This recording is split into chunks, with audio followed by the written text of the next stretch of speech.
Apple beats the tariff with plane loads of iPhones. Fed workers fear that AI is monitoring what they say about Trump, and a whack of major AI innovations announced. Welcome to Hashtag Trending. I'm your host, Jim Love. Let's get into it. It wasn't exactly a spy thriller, but it was a mission on a deadline. Apple quietly airlifted 5 cargo planes full of iPhones and other devices into the U.S. in the days before the new tariffs took effect. The shipments, flown in from factories in India and China in late March, were part of a rush to stock American warehouses ahead of the April 5th deadline. The reason for the Covert-style operation? Products from China were scheduled to face a 54% tariff, Vietnam a 46% tariff, and India a 26% tariff. Now, if you probably have been listening to the news over the past little while, you find out that that's all up in the air, although now the tariffs against China have more than doubled. But for Apple, whose global supply chain runs straight through all of these countries, there was serious money on the line. According to PC Magazine, the move would help avoid immediate price hikes on devices like the iPhone 16 Pro Max, which already retails for as much as $15.99 US. With the new tariffs, analysts warned that the price could shoot up to $2,300 US if Apple passes the full cost on to consumers. Apple hasn't commented publicly on the shipments, but sources say the flights were part of a broader strategy to buy time. The company is racing to shift more production to India and other lower tariff countries, but that's a long-term strategy and will take time to execute. In the short term, Apple may have dodged the tariff bullet and stocked its warehouses for the next few months, but if trade tensions continue, even secret airlifts may not be enough. For as much as the Trump administration demands that iPhone production be moved to the U.S., Apple has always maintained this is not possible. And it's not, as some have suggested, because China uses an army of peasant labor. Steve Jobs had this argument with Barack Obama as far back as 2010. Jobs explained that it's not cheap labor, it's the trained workforce that's the issue. Apple needs to supply 30,000 properly trained engineers to support a workforce of 700,000 workers they employ in China. You can't find that many in America to hire. And the situation hasn't changed.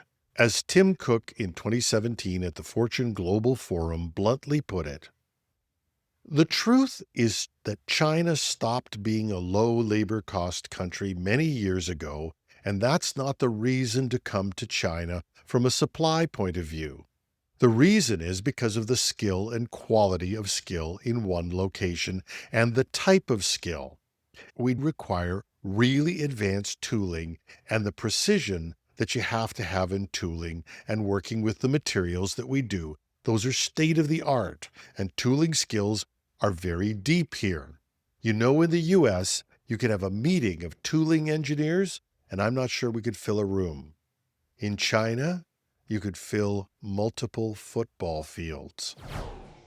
Federal employees in the U.S. are raising alarms about being monitored by AI tools trained to flag criticism of President Donald Trump and Elon Musk.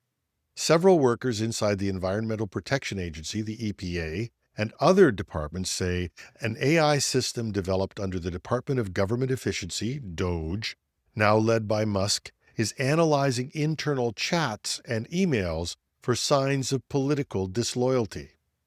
According to a Reuters investigation, the AI monitors platforms like Microsoft Teams, scanning for key phrases or sentiments deemed anti-administration. While the EPA has publicly stated that AI is being used to optimize agency functions, insiders say more than 600 employees have already been placed on leave under unclear circumstances, with broader cuts expected. The monitoring appears to be part of a larger pattern.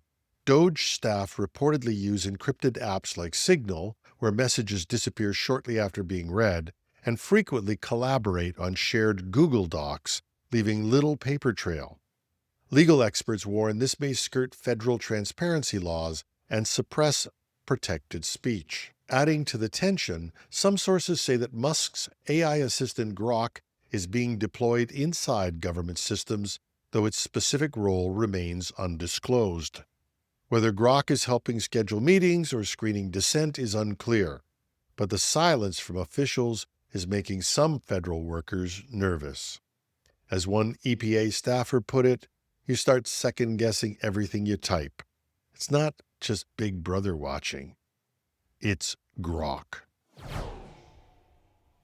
And the AI race shows no sign of slowing, with major companies again continuing to make announcements of new features.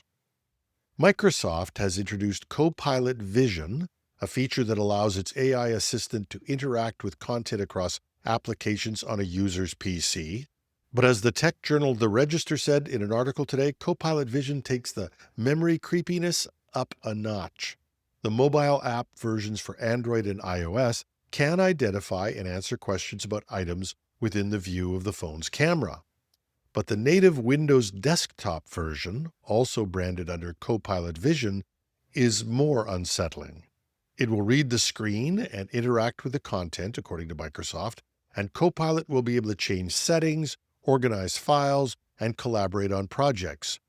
The article in the Register wonders what this application, which as recently as last week thought there were 25 years and a half century, will do to users' desktops. Members of the Windows Insiders will be the first to see what this new Copilot can do. At Cloud Next 2025, Google unveiled Workspace Flows, a tool designed to automate complex multi-step processes using AI. Users can create custom versions of Google's AI, known as GEMs, by simply describing their needs in plain language. Workspace Flows then designs and builds sophisticated, logic-driven workflows without the need for complex coding. The feature aims to streamline tasks such as customer support requests and policy document reviews.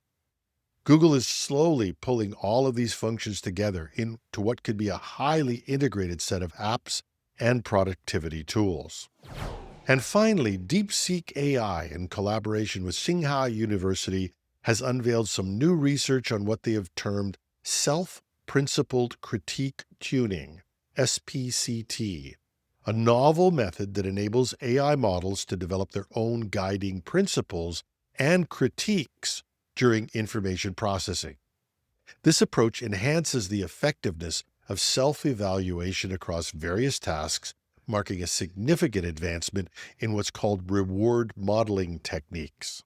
Now, the paper is still new, and although they report success against a number of benchmarks, the techniques probably still need to be proven. But they would be a big advancement in what is termed inference time training, which uses far less compute and far less data to enhance the results of AI models. But this is not all just theory. The team has integrated this into a new model called DeepSeek GRM, a 27 billion parameter open source model based on Google's Gemma 227b, and as noted, has gotten some great results on benchmarks. But that's not all. DeepSeek has also released two other models. Their R3 model, which is what they call an open weights model, because you can download not just the code, that would make it open source, but you also get the weightings, the essence of the trained model as well. Artificial analysis, AI models, has stated that this is the first time that an open weights model is the leading non-reasoning model, marking a milestone for open source. The model scored the highest points among all non-reasoning models on the platform's intelligence index. And in terms of the reasoning models, the models that are quite expensive in terms of processing, but can go back and relook at what they've done and have incredible accuracy and intelligence, Reuters has reported that DeepSeek is planning to launch the next version of their reasoning model they call R2, R1 being the first one.